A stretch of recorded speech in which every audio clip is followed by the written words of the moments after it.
in any circumstance, the main thing is just to remember that,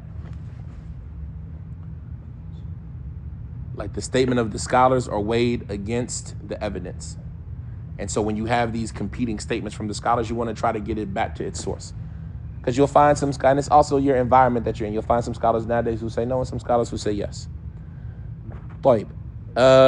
وقفنا عند الفصل, صح? We completed the whole entirety of the previous chapter. لا. ومنها أن المشار. No, we finished the whole chapter. Yeah. طيب. بسم الله الحمد لله والصلاة والسلام على رسول الله وعلى آله وصحبه ومن والاه. So, Ibn Taymiyyah rahimahullah ta'ala in this book, Iqtidaa us-Siraat-il-Mustaqeem لمخالفة أصحاب الجحيم, he laid down his introduction. And he talked about the foundation and the circumstances of the people before the Prophet and after the Prophet ﷺ. And he talked about the warnings of the Prophet ﷺ about us resembling the people of the book. And he talked about some of the qualities that will end up resembling the people of the book in. And likewise, he talked about some of the benefits and the harms in doing so. And like that, we finished that first section of the author's introduction. And now the author, rahimahullah ta'ala, is going to actually start getting into the meat of the book. And he's going to lay down for us his technique or his minhaj in this book. How is he going to present the conversation? What method is he going to go down to present the conversation? And this is a good thing in writing. When you're writing, you want to write in a way that your reader can follow along, especially with somebody like Ibn Taymiyyah. Because with Ibn Taymiyyah, he often gets off topic. As we're going to see in this book, he's going to get off topic a lot. And so by knowing his minhaj, knowing what method he's going to follow to present these arguments, you're always able to keep up and stay on track. And so he's going to present here some of what he's going to do in this book and the path that he's going to follow. Man yaqra.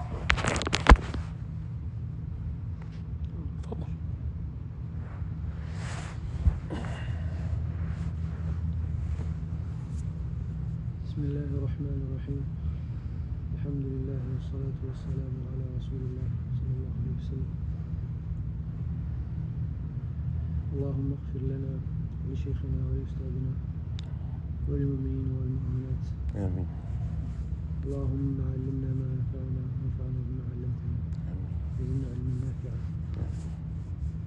يقول المؤلف ابن تيمية رحمه الله: فصل.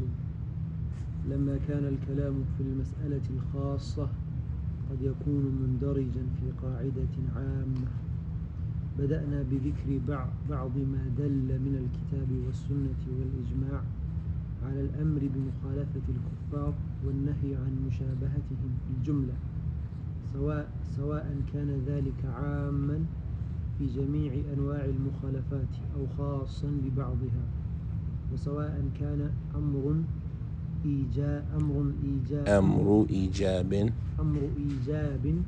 أو أمر استحباب.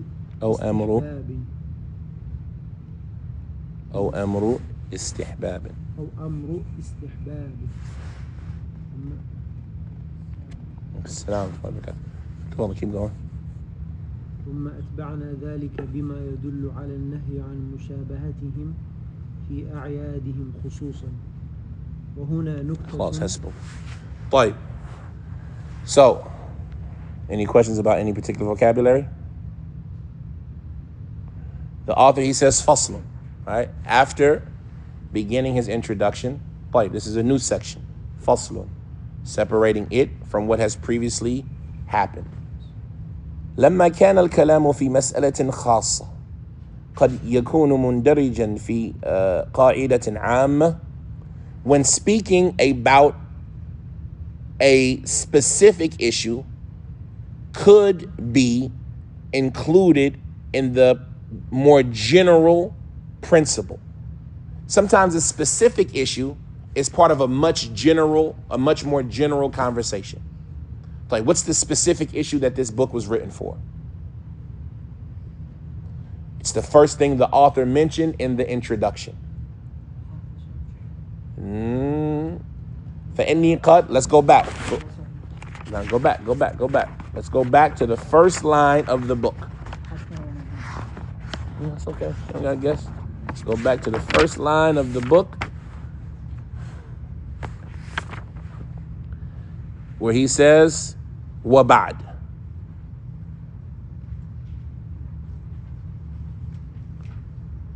Alhamdulillah, wa ashhadu an la ilaha illallah, وَبَعْدْ. What does he say? فإني كنت قد نهيت أو مجيبا عن في أعيادهم. This book is a follow-up to a book that he previously did regarding not resembling the kuffar in their celebrations. That's the point of this book, right? The point of this book is to not be like the kuffar in their celebrations. That is the specific topic. But this specific topic could be part of what? A more general qa'idah. What's the more general qa'idah that not being like them in their celebrations is part of? What's the more general principle? Don't be like the Jews and the Christians in their celebrations. That's specific. What's the more general? In everything, right? And so he's saying, since talking about a specific mas'ala, a specific point, could be included in a much more general principle, then we will start by mentioning what proves from the book and from the sunnah and from the consensus. These are our three sources. That more general principle, right? So in this book, we see that, is he going to just jump straight into the celebrations, the Eids? The Eids, he doesn't talk about the Eids until the second volume, right? For those of you who have one volume, then halfway through the book. Until you get halfway through the book is when he's going to finally start talking about the celebrations.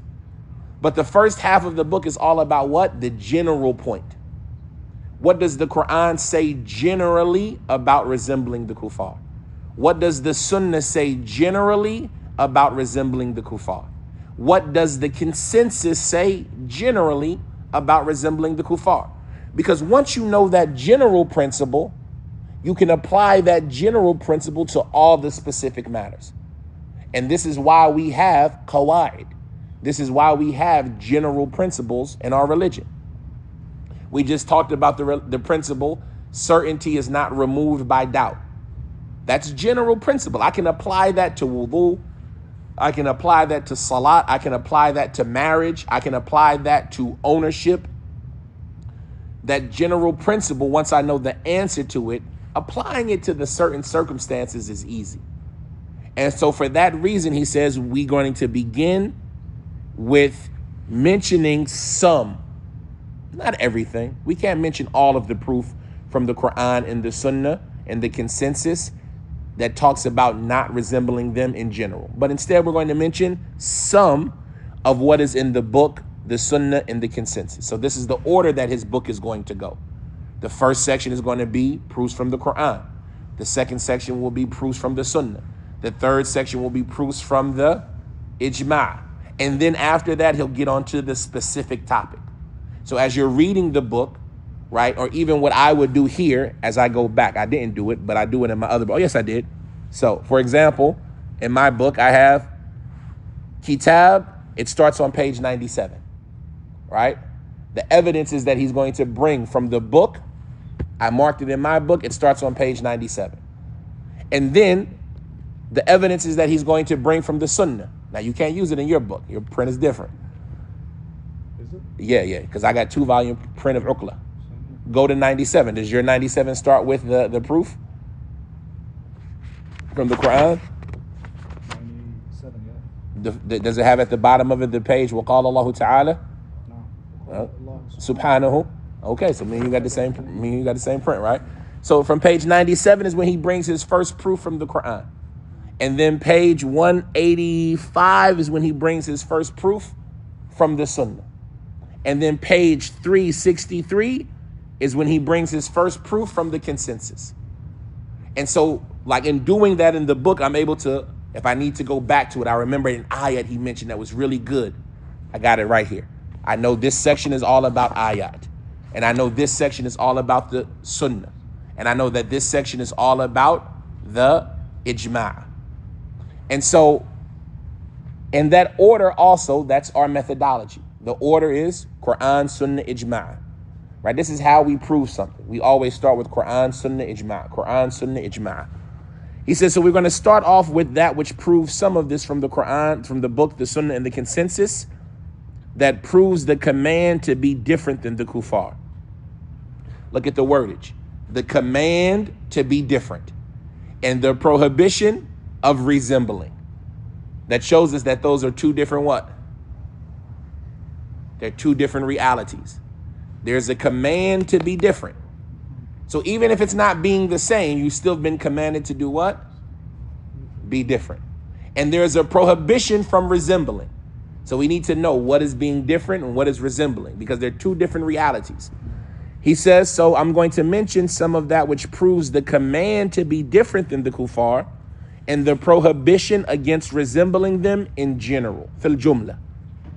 Regardless if that is something that is general. So these proofs that I'm going to bring from the Quran and the Sunnah and the consensus, some of them will be general. Don't be like the kuffar, right? A general proof.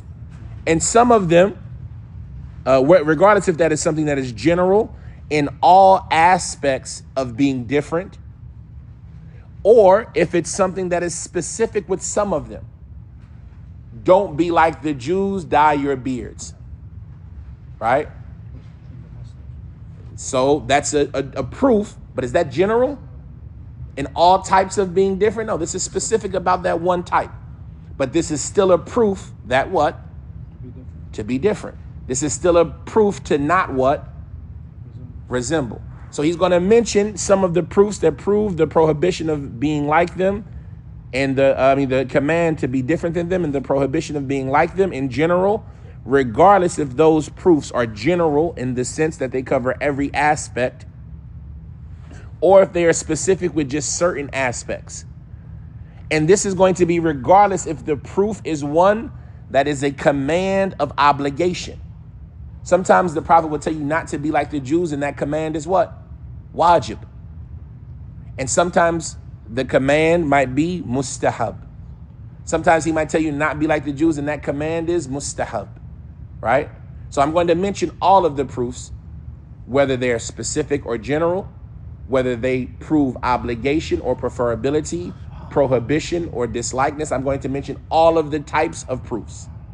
He says, and then I'm going to follow that section up with what proves the prohibition of resembling them in their celebrations specifically.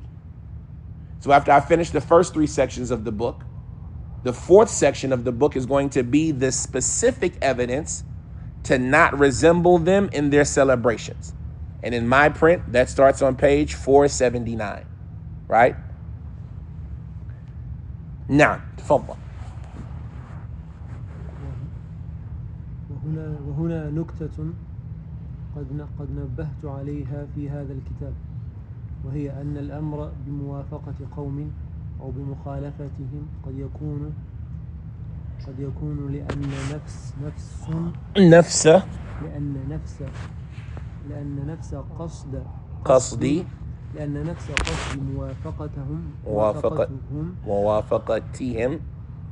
نفس قصد موافقتهم أو نفس موافقتهم مصلحة، وكذلك نفس قصد مخالفتهم أو نفس مخالفتهم مصلحة، بمعنى أن ذلك الفعل يتضمن مصلحة للعبد أو مفسدة، وإن كان ذلك الفعل الذي حصلت به الموافقة أو المخالفة لو تجرد عن الموافقة والمخالفة لم يكن فيه تلك المصلحة أو المفسدة. ولهذا نحن ننتفع بنفس متابعتنا لرسول الله صلى الله عليه وسلم والسابقين في أعمال لولا أنهم فعلوها لربما قد كان لا يكون لنا مصلحة، لما يورث ذلك من محبتهم وائتلاف قلوبنا بقلوبهم وأن ذلك يدعونا إلى موافقتهم في أمور أخرى في أمور أخرى في أمور أخرى إلى غير ذلك من الفوائد. Allahu Akbar. So now, before getting into, because like we said in my print, we still got 2 pages to go before we get to the first proof. The author, he says, any vocabulary words. He says, وَهُنَا نُكْتَ. Here, before getting into the things that I laid down the minhaj about, this is how my book is going to go. But before that, here, there is a nukta. There's a benefit that I want you to get. قَدْ نَبَّهْتُ عَلَيْهَا فِي هَذَا الْكِتَابِ. I've already kind of told you about it in this book. قَدْ نَبَّهْتُ. I've already indicated it in this book. Now you're looking. Man, what is he talking about? He already talked about it. What is this thing that he already talked? We should already know it, right? قَدْ نَبَّهْتُ عَلَيْهَا فِي هَذَا الْكِتَابِ. Right? Whether he means that I've already did it in what we've read, or he's did it in the parts of the book that we haven't read yet, but ubashirukum, he's already talked about it indirectly. He says, and what is that benefit? Now he wants to spell it out for you. Before that, I have a benefit. And I say this all the time. Ibn Taymiyyah did 2 things when he writes. He does 2 things. He takes something very big and breaks it down to its smallest parts so you can follow it. That big concept, creation, dalil al-a'rad, whatever the topic may be, he takes that long, big conversation and makes it simple. He breaks it down to its smallest parts. That's one thing he does when he writes. The other thing Ibn Taymiyyah does when he writes, wa alaykum assalam wa rahmatullah. The other thing Ibn Taymiyyah does when he writes is he takes a small topic, a small principle that you knew, you understood it, it was obvious. It didn't take a lot of explanation. He takes it and he stretches it. And he makes it spread out so you can see the intricate workings of it. And so when we're looking at Ibn Taymiyyah and the points that he's going to bring, we want to pay attention to what is he doing. Like sometimes he's going to take something that you've read 100 times and you've understood it, and he's going to stretch it out in a way that you never understood before. And sometimes he's going to take something that you read 100 times and couldn't understand it, and he's going to put it together and make it so compact that you understand it easy now. So he says that, what is this affair that I've already drawn attention to? He says, وَهِيَ أَنَّ الْأَمْرِ بِمُوَافَقَةِ قَوْمٍ أَوْ بِمُخَالَفَتِهِمْ. The command to be like a group of people, or the command to be different than a group of people, it could be for various reasons. It could be because in simply wanting to be like that group of people, or in actually being like that group of people, there is a benefit. لأن نفس قصد موافقتهم أو نفس موافقتهم مصلحة. What's the difference? Simply wanting to be like them or being like them is a benefit. What's the difference between those 2 statements? The intention itself, there's a benefit in that. You might not be able, can you be like the Prophet ﷺ? Is that accomplishable? But just you wanting to be like the Prophet ﷺ, maslahah, that's beneficial for you. You can be like him in certain ways, but you can't be like him. You can be like the Sahaba in certain ways, but you can't be entirely like them. But in your desire to be entirely like them, that's a benefit in itself, right? So just simply wanting to be like someone, or in actually being like them in the ways that you are able to be like them, or in being like Bin Baz or Albani. Like Ibn Hajar wanted to be like Imam al-Dhahabi, right? You look at all of Ibn Hajar's works, you find all of Ibn Hajar's works, they look like Dhahabi's work. He drunk Zamzam with the intention, I want the knowledge of Dhahabi. And then you see him, he's just like Dhahabi. And being like a group of people, or in even wanting to be like a group of people, there's a benefit in it itself. Just like wanting to not be like a group of people, or actually not being like a group of people, there's a benefit in itself. The fact that I don't want to be like Fir'aun, right? Maybe I am from the same bloodline as Fir'aun. Let's take a more recent example. Let's see. Maybe I'm from the same bloodline as Hitler, right? But the fact that I don't want to be like him, even though we share the cousins, my dad and his dad are brothers, right? And we're so close. The fact that I don't want to be like him is a benefit in itself. And then in actually not being like them is a benefit in itself. So there's two levels of benefit. The benefit of the intention and the benefit of the accomplishment. What does all of this mean? He says, بمعنى أن ذلك الفعل يتضمن مصلحة للعبد. The meaning of all of this is that this action, i.e. the action of resembling or the action of being different, just resembling or being different itself is a benefit for the slave or a harm, to the extent that if that action that is accomplished, or that to the extent that that action which accomplishes being like or being different, if it wasn't for the fact that you were being like or being different, there wouldn't have been any benefit in it. Does that make sense? These are where the words get tricky. Sometimes being like somebody is beneficial, and the only reason it's beneficial is because you're what? You're being like them. And sometimes being different from somebody is beneficial, and the only reason it's beneficial is because you're being different from them. If they didn't do it, there wouldn't have been any benefit.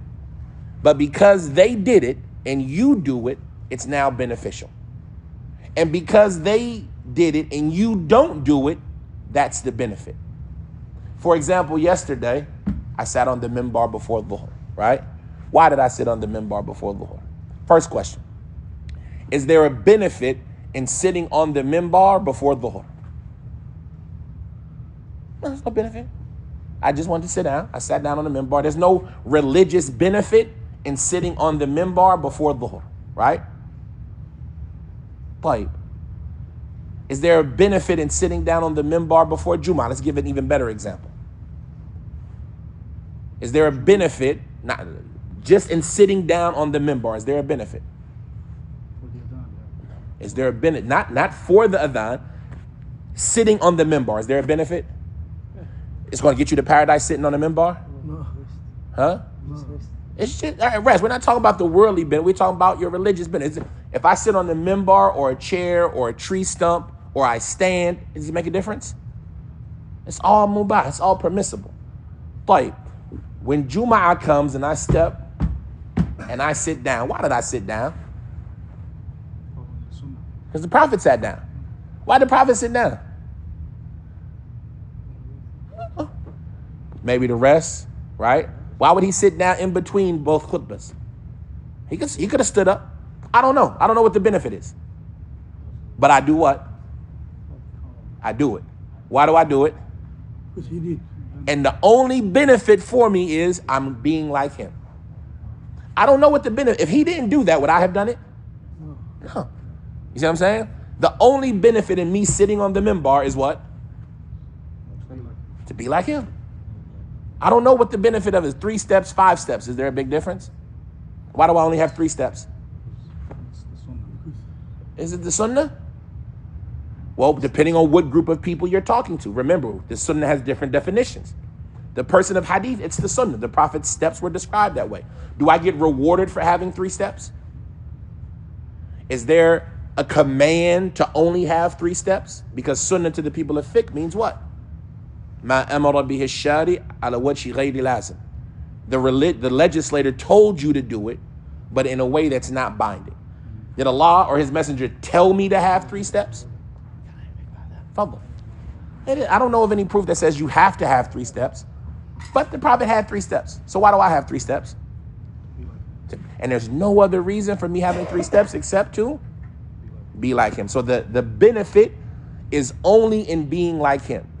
To the extent that if he didn't have 3 steps, would I have 3 steps? No. You see what I'm saying? Allahu Akbar, Allahu Akbar. Allahu Akbar, Allahu Akbar. Allahu Akbar, Allahu Akbar. Allahu Akbar, Allahu Akbar. أشهد أن لا إله إلا الله أشهد أن لا إله إلا الله. أشهد أن لا إله إلا الله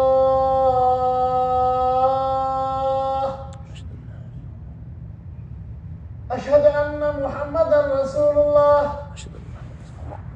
أشهد أن محمدا رسول الله أشهد أن محمدا رسول الله. حي على الصلاة لا حول ولا قوة إلا بالله. حي على الصلاة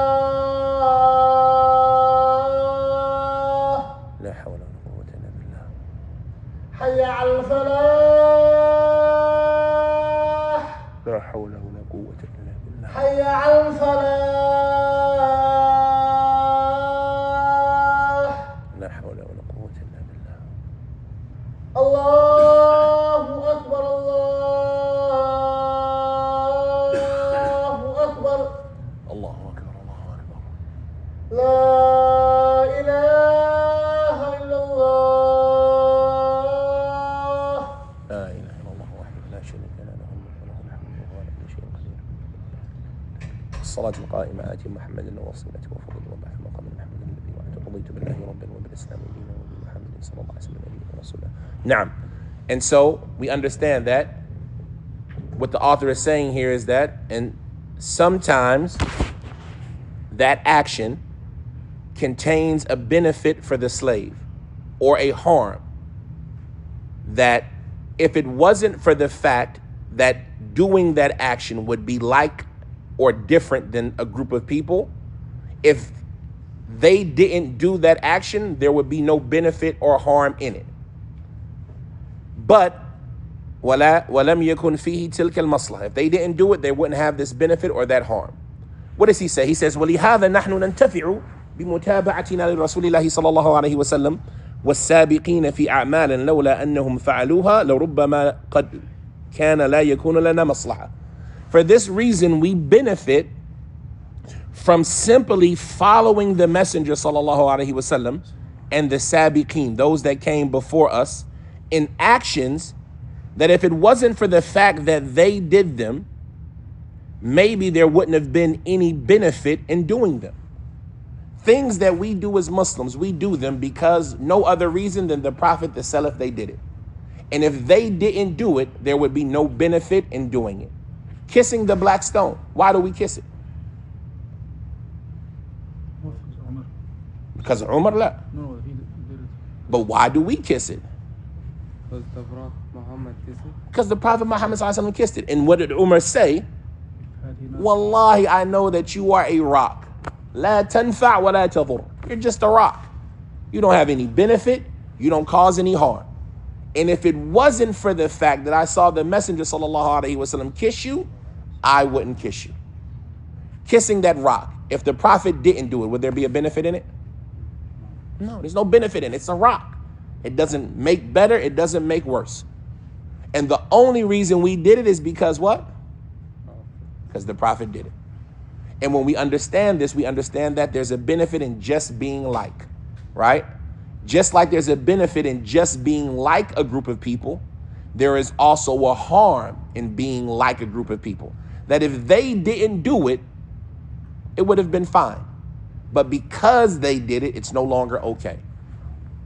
Wearing a blue pair of jogging pants and rolling your pants leg up so you can get some breeze on your legs. Is there anything wrong with that?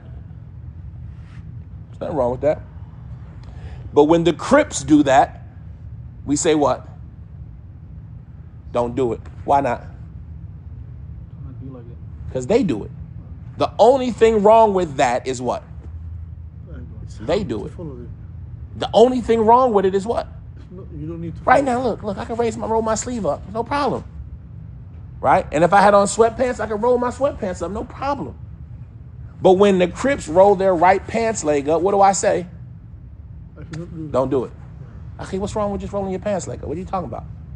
There's nothing wrong with rolling your pants legs up. But because they do it, we say what? Can't do it. The harm is only they did it. So sometimes the benefit or the harm is only the fact that they did it.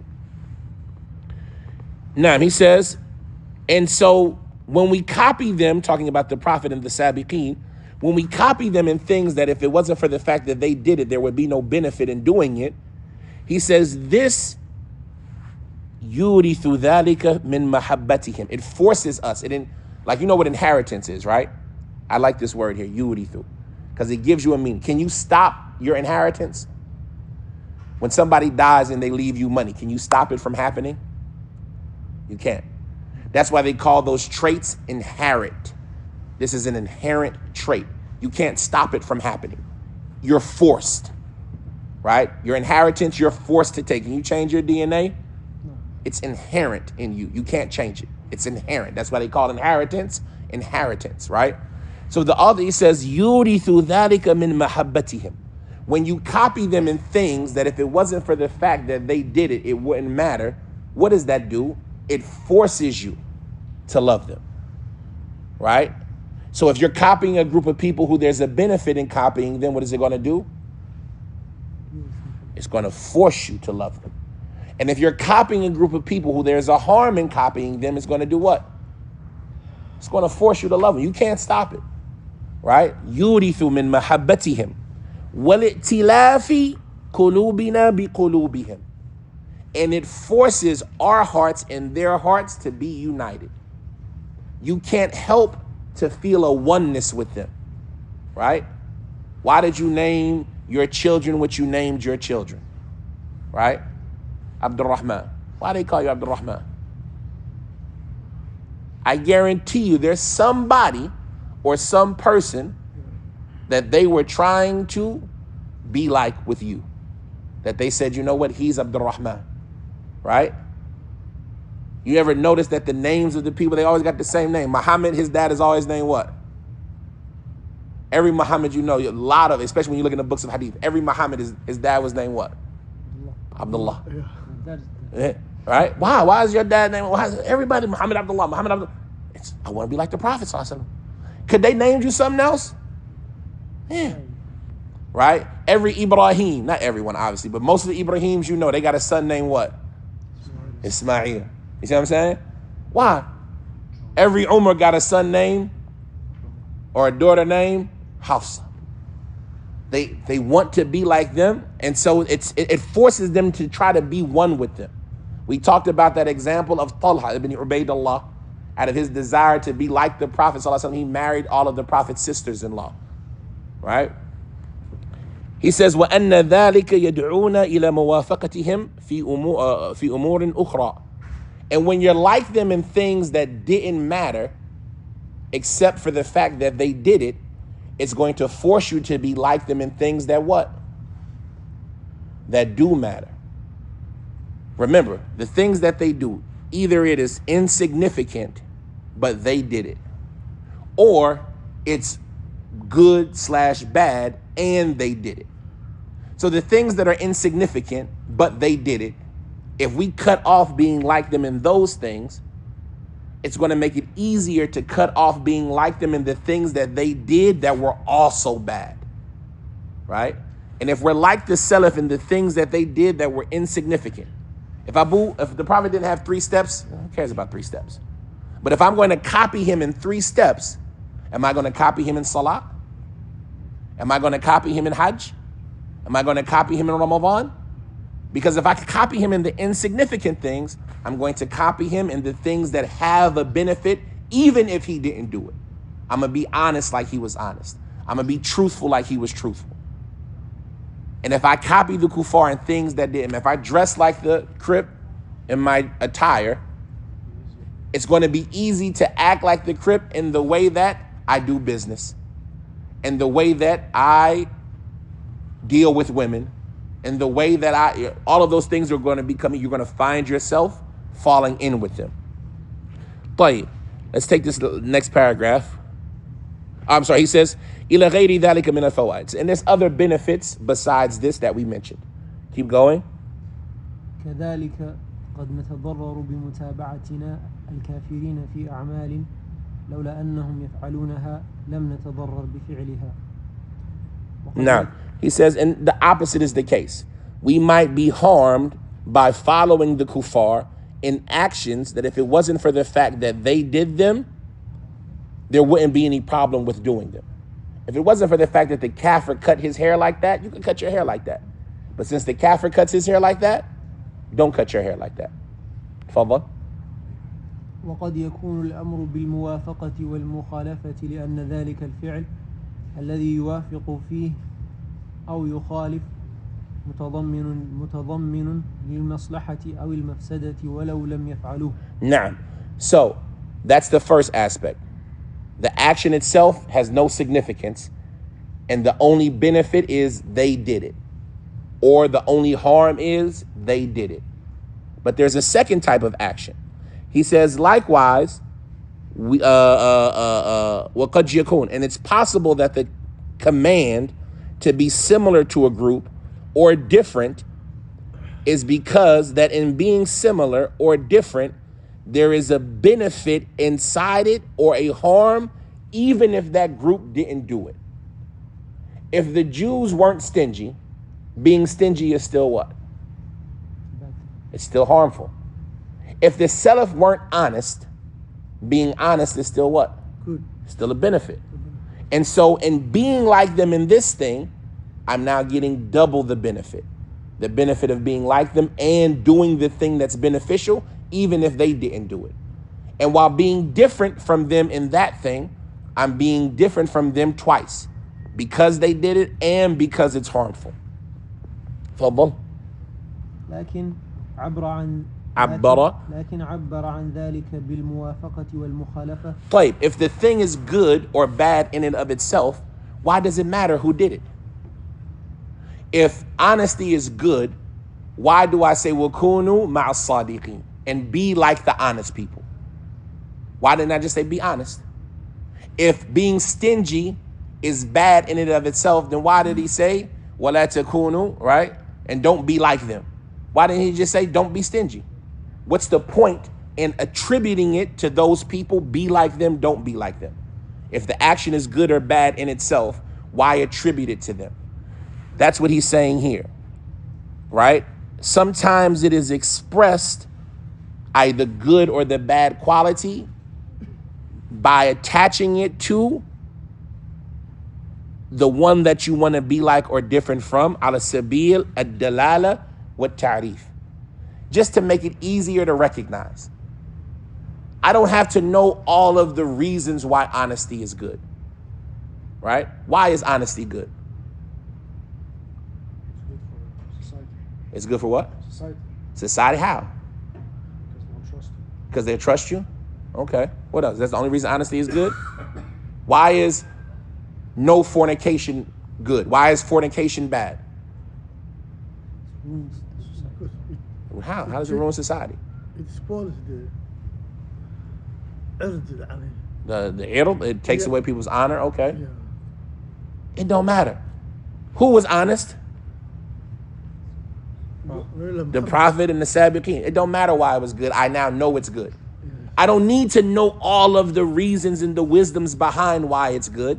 It's sufficient of a proof that they did it, that it's what? That it's good. إن الصدق يهدي إلى البر وإن البر يهدي إلى الجنة. I know being good, I can give you the reasons.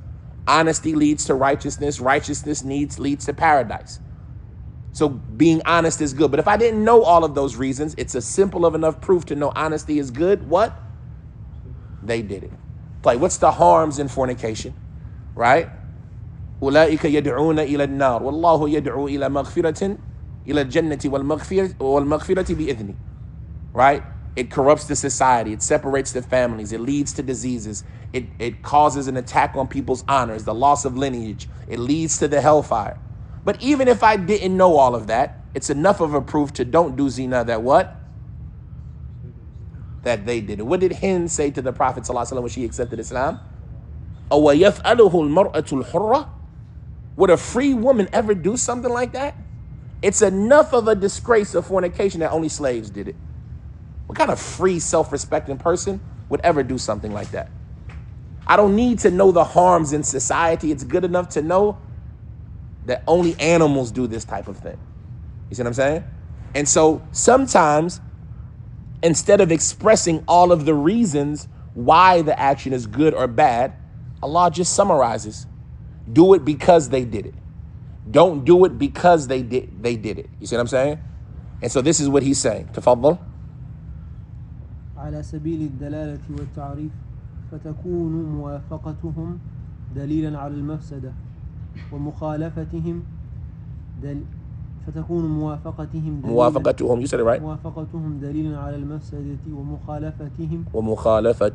ومخالفتهم دليلا على المصلحة واعتبار الموافقة والمخالفة على هذا التقدير. He says, so in this circumstance, when there's a benefit or a harm in the action itself, even if they didn't do it, agreeing with them is nothing more than a proof that it is harmful when it's talking about the bad things. And being different from them is a proof that it is beneficial. واعتبار. Keep going, واعتبار. واعتبار الموافقة والمخالفة على هذا التقدير من باب قياس الدلالة وعلى الأول من باب قياس العلة. نعم. طيب. So these two circumstances, being similar or different only because they did it, or being similar or different because the thing is bad, but the fact that they did it is like a signpost to show you that it's bad. The second one is what they call qiyas ad-dalala, comparing something that has the same reason. Qiyas ad-dalala is when this thing has the reason, and so if that reason, qiyas ad-dalala, no. Qiyas ad-dalala is the result, right? I look at the results. What happened to the Jews because they were stingy? All right? بَلْ لَعْنَهُمُ اللَّهُ بَلْ غُلَّتْ أَيْدِيهِمْ وَلُعِنُوا, right? So the result, if I'm stingy, will be what? The same result. So by attributing it to them is looking at the results in the results in that way. As far as the former, which is don't be like them just because they did it, that's qiyas al-illah. What's the reason I shouldn't be like them? Because they did it, right? It's no other reason. It's just they did it, that's it. Don't be like them. They did it, don't do it. While the latter, the second one that he mentioned, the one that we just read, where there's a benefit or a harm in itself, it's looking at qiyas al-dalala. What does it lead to? What does it prove? What does it result in? Right? تفضل. وقد يجتمع الأمران. And sometimes it's both things. Sometimes it's bad in and of itself. But then it's what? Even worse because they did it. Like what? أعني. No, not yet. Like what? Bid'ah. Bid'ah is bad in and of itself, right? Innovating in the religion. And then when we look at shirk, what was the first shirk? Huh? That's always shirk. It's always shirk billah. What was the first group of people who did shirk and why?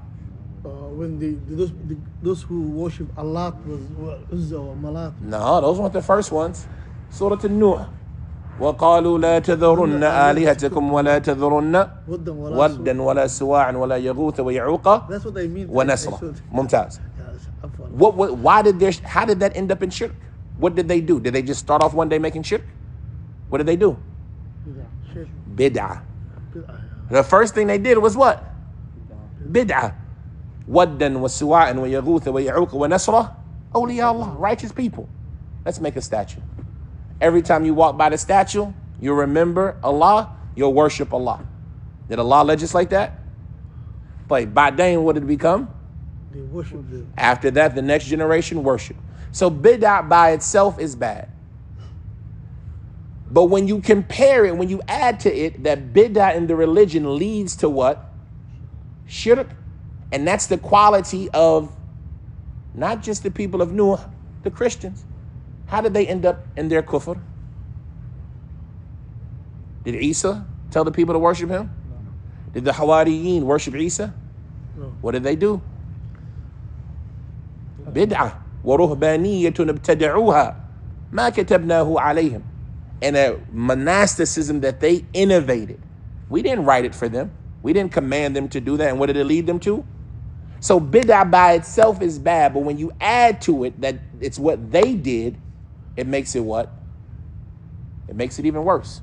So sometimes وَقَدْ يَجْتَمِعُ الْأَمْرَانِ أعني الحكمة الناشئة من نفس الفعل. الحكمة نعم الحكمة الناشئة الحكمة الناشئة من نفس الناشئة يوز right أعني الحكمة أعني الحكمة الناشئة من نفس الفعل الذي وافقناهم أو خالفناهم فيه ومن نفس مشاركتهم فيه وهذا هو الغالب على الموافقة والمخالفة المأمور بهما والمنهي عنهما. Now, so he says, what does he mean? Whether it might most likely it's the two of them coming together, i.e. the wisdom that it results from the action itself, that we are similar or different from them in. There's a wisdom in just being different, and the benefit in not being with them, right?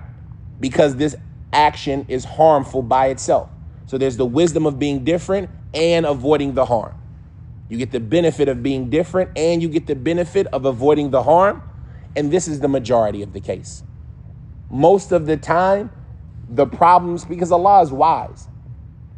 Allah didn't make the things that he told them not to do and blame them for doing them for no reason, right?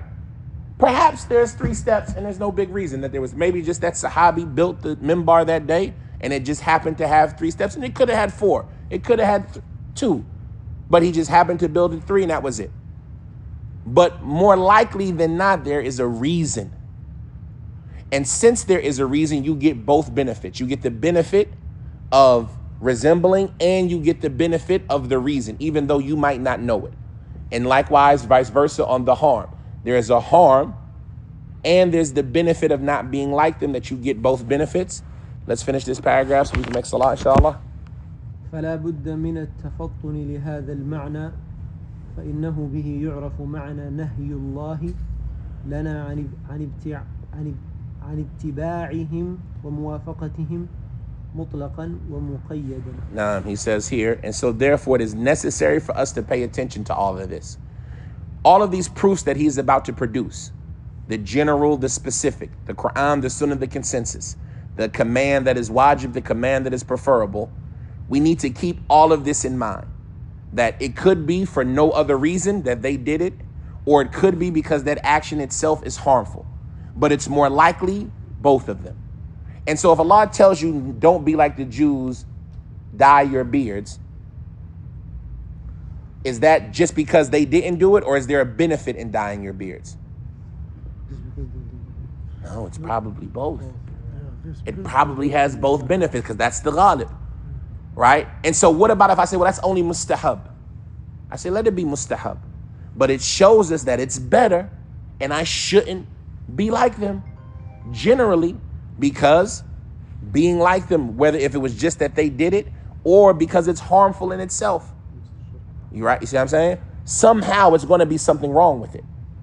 And so we need to pay attention to this meaning, because once we understand this meaning, then we'll understand why Allah forbade us to be like them. Why did Allah make it haram for us to follow them? There has to be a reason, right? And why did he make it haram for us to resemble them? Whether that prohibition was absolute, no exceptions, or whether it was something that was limited, don't be like the Jews, or the Persians, grow your beard and trim your mustache, right? So we'll stop at this amount. هذا وصلى الله وسلم وبارك على عبده ورسوله نبينا محمد وعلى آله وصحبه وسلم. Inshallah, بعد الصلاة, I did want to do, y'all got time for one, or y'all done? I got time, but some people want to get married. If y'all want to wait, and then after that we can read a section. If not, we can do it later. Inshallah, inshallah.